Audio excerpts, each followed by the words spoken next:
आजादी के परवानों की वीरता और त्याग की गर्द। मैं जो एक रूह, आत्मा, जिन्होंने अपने खून पसीने से, अपने बलिदान से, जान की कुर्बानियों से इस मिट्टी के जर्रे जर्रे को आजादी का तीरथ बनाया। मैं गवाह हूं उस जुल्म का जो यहाँ आदम के बेटों ने आदम के बेटों पर बेरहमी से किया। सदियों से मैं इसी जगह मौजूद हूं। मेरे सीने में दफन है वो सारी कहानियां जिन्होंने इन हरे भरे खूबसूरत टापुओं को वो खौफनाक नाम दिया, काला पानी।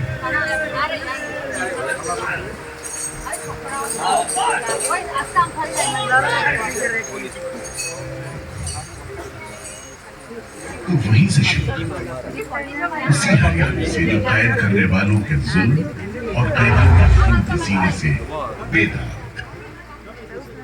अंडमान द्वीप समूह का नाम रामायण के प्रतापी वानर देवता अंडमान यानी हनुमान के नाम पर रखा गया।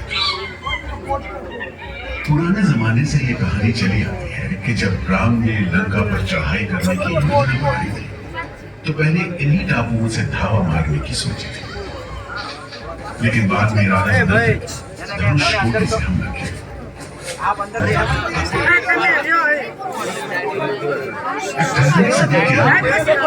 ईस्ट इंडिया कंपनी ने इन टापुओं पर एक इस्तेमाल करने की कोशिश की और यहाँ लेफ्टिनेंट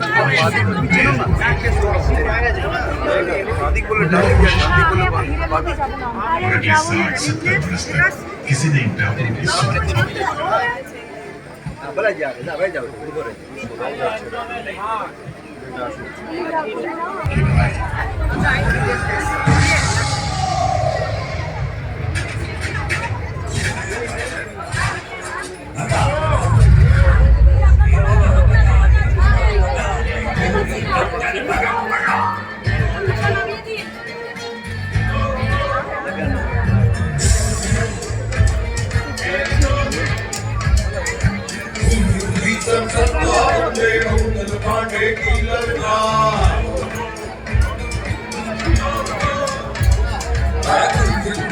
सत्ता बंदे मंगल पांडे की ललकार।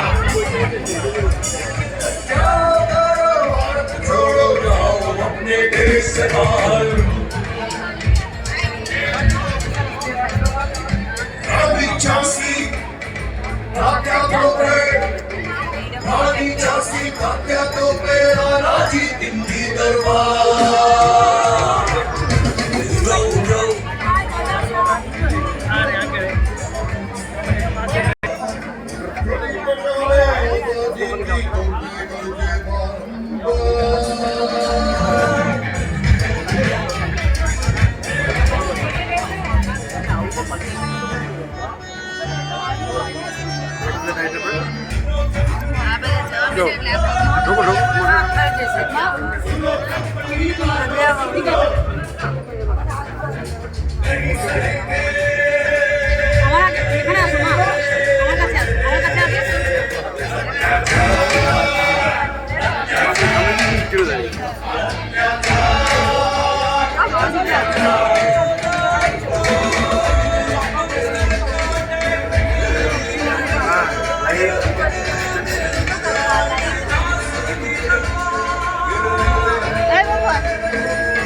हिज एक्सलेंसी गवर्नर जनरल ने काउंसिल में ये फैसला किया है कि अंडमान आइलैंड में कैदियों की एक बस्ती बनाई जाए। इसमें शुरू में ऐसे मुजरिम रखे जाएं जिन्हें बगावत और राजद्रोह और इससे ताल्लुक रखने वाले दूसरे अपराधियों के लिए कैद या देश निकालने की सजा दी गई हो। और इस तरह अंडमान द्वीप समूह की पुरानी खाड़ी का नाम लेफ्टिनेंट आर्चिबाल्ड ब्लेयर के नाम पर पोर्ट ब्लेयर रखकर मुजरिमों की बस्ती कायम की गई। জোর নেমেছে এবার সব পালা कुछ ही समय আবার সব এখানেই ঠেলে ঠেলে আসবে अंडमान की धरती पर पैर रखे वहाबी आंदोलन के राजनीतिक बंदी 1860 से 1872 के बीच बहुत से वहाबी आंदोलनकारी भेजे गए और अंग्रेजों से बदला लेने के लिए मौके की तलाश हुई।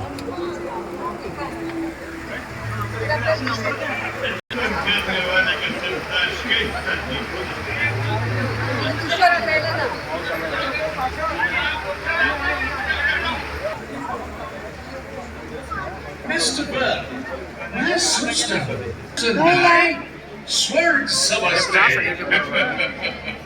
Yes, sir. आप ठीक कहते हैं। इधर आइए, please.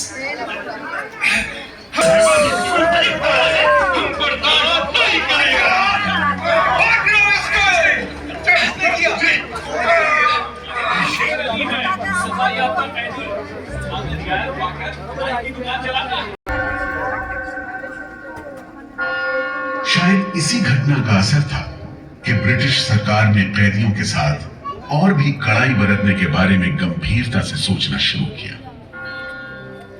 नतीजे के तौर पर सन 1896 में पोर्ट ब्लेयर की खौफनाक सेलुलर जेल का काम चीफ कमिश्नर केविन और इंजीनियर मैक्विन की निगरानी में शुरू हुआ।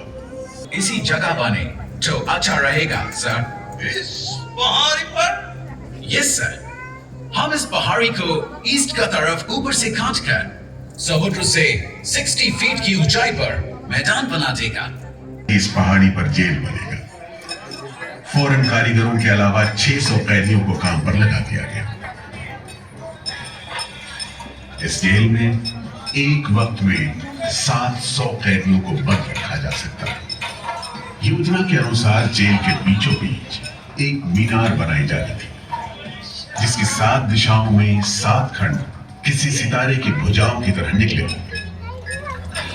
हर खंड में 3 मंजिलें बनाई जानी थी और 7 खंड में कुल मिलाकर 698 कोठरियों का निर्माण होना था।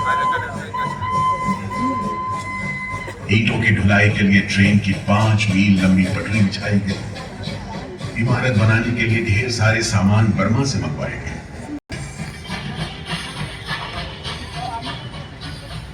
सुबह, दोपहर, शाम, रात कोड़े चलते रहे और काम होता रहा। ये विशालकाय जेल तैयार हुई और यहीं से अंडमान के इतिहास का सबसे काला दौर शुरू हुआ। काकोरी कांड, लाहौरी बम कांड, मुपला विद्रोह, नासिक षड्यंत्र, कितने मामले गिनवाए। ये सूची लंबी है। लिहाजा एक नए किस्म के अभियुक्तों ने अंडमान की सेल्युलर जेल में कदम रखा।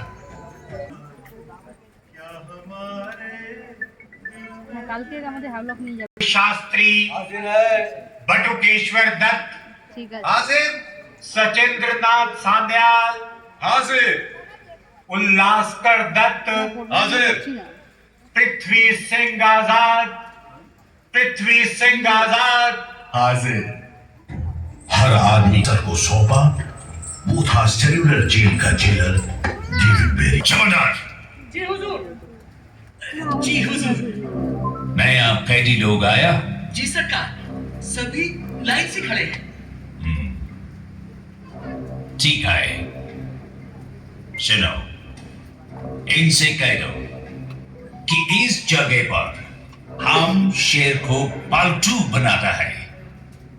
और मार खाते कैदियों की चीख पुकार से गूंजते कोठरियों का दम घुट माहौल कड़े से कड़े इंसान को तोड़ने के लिए काफी था। लेकिन इन कोठरियों में ऐसे बंदी भी आए जिन्हें ये माहौल हताश करने की बजाय जुल्म का मुकाबला साबरकर, ये नाम ऐसे ही बंदियों में बड़े सम्मान के साथ लिया जाता है। जयोस्तुते ते जयोस्तुते ते जयोस्तुते ते जयोस्तुते ते जयोस्तुते ते जयोस्तुते ते जयोस्तुते ते जयोस्तुते ते जयोस्तुते ते जयोस्तुते ते जयोस्तुते ते जय जयोस्तुते ते जयोस्तुते ते जयोस्तुते ते।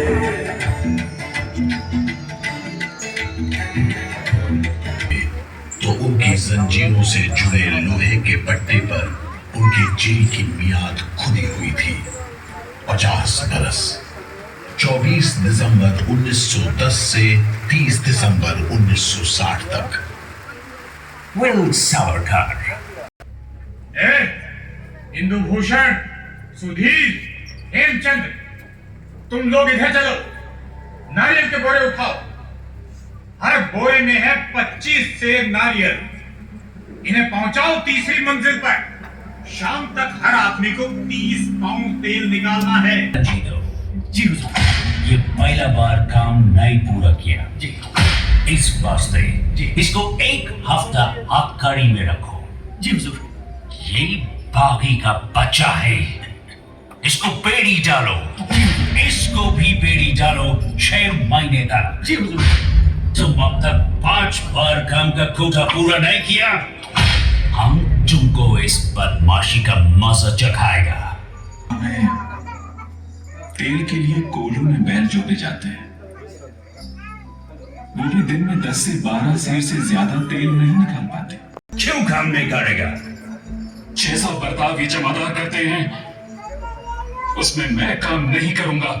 मारपीट और सजा का जेलर बेरी ने इसे नाटक बताते हुए उल्हासकर को बिजली के झटके लगाने का हुक्म दिया, जिसके बाद उल्हासकर 3 दिन और 3 रात बेहोश रहे। उसके बाद कहीं जाकर डॉक्टर को बुलाया गया। मिस्टर उल्हासकर, हम जानते हैं तुम अपने मुल्क का ऑफिसर का हुक्म नहीं बदल सकते, लेकिन तुम चाहेगा करो, हम तुमको मेंटल हॉस्पिटल में और अच्छा, हाँ, जिस तरह के अत्याचार तुम कर रहे हो उनसे कोई भी आपकी बात नहीं हो सकता है। और इस तरह कैदियों ने अपना आखिरी हथियार इस्तेमाल करना शुरू किया। हड़तालों का एक लंबा सिलसिला चल पड़ा, मगर ऐसे मामलों से जेलर बेरी और उसके अमले के रवैये में कोई खास फर्क नहीं पड़ा। भूख हड़ताल करने वालों में सरदार भगत सिंह के बहादुर साथी महावीर सिंह भी शामिल थे।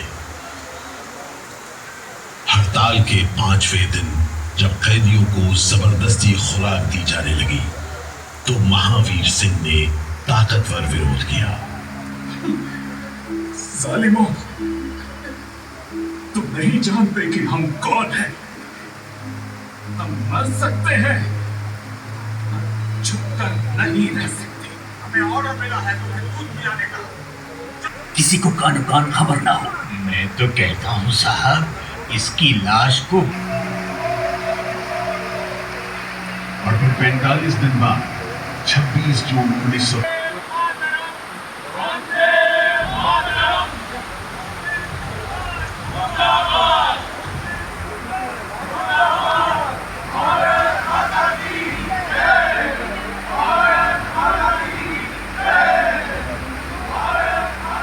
इस भूख हड़ताल का असर पूरे देश पर पड़ा। जगह जगह कैदियों के समर्थन में आंदोलन होने लगे। सारे देश के राजनीतिक बंदियों ने अनशन शुरू कर दिया, करने की अपील की।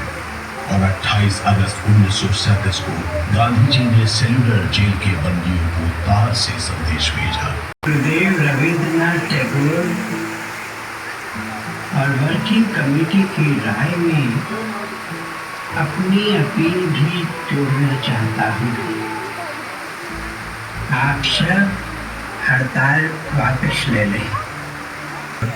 सितंबर 1937 से सेलुलर जेल के कैदियों की स्वदेश वापसी शुरू हुई।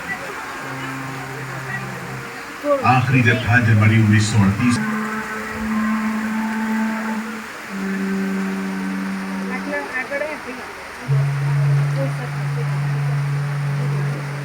मगर एक और जालिम दौर शुरू होने वाला था। 1900 हालांकि अंडमान पर जापानियों का कब्जा सिर्फ 3 साल रहा, लेकिन इस अरसे में ही उन्होंने काफी जुल्म किया। हर आदमी उनकी नजर में अंग्रेजों का जासूस था। हर रोज खेतों से को जासूस करार देकर तकलीफें पहुंचाते थे। अपनी छोटी सी अंडमान यात्रा के दौरान नेताजी ने तिरंगा भी फहराया।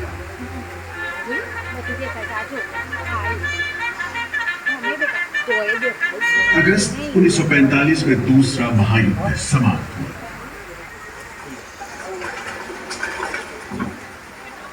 सेलुलर जेल के फाटक एक बार फिर खुले और कैदियों को रिहा कर दिया गया।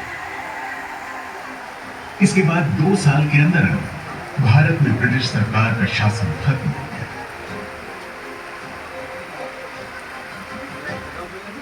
अंडमान द्वीप से देशभक्त वीरों ने यहां दी आज भी देशवासियों के दिलो दिमाग पर छपी हुई है। बंदियों के भातृत्व मंडल की इच्छा को स्वीकार करते हुए भारत सरकार ने 30 अप्रैल 1969 को घोषणा की कि सेलुलर जेल को राष्ट्रीय स्मारक के रूप में सुरक्षित रखा जाएगा। भारत की आजादी के दीवानों ने जो अमानवीय यातनाएं इस कारागार में सही, ताकि भारतवर्ष आजादी की उन्मुक्त हवाओं में सांस ले सके, उन बलिदानों को आने वाली पीढ़ियां भूल नहीं पाएंगी।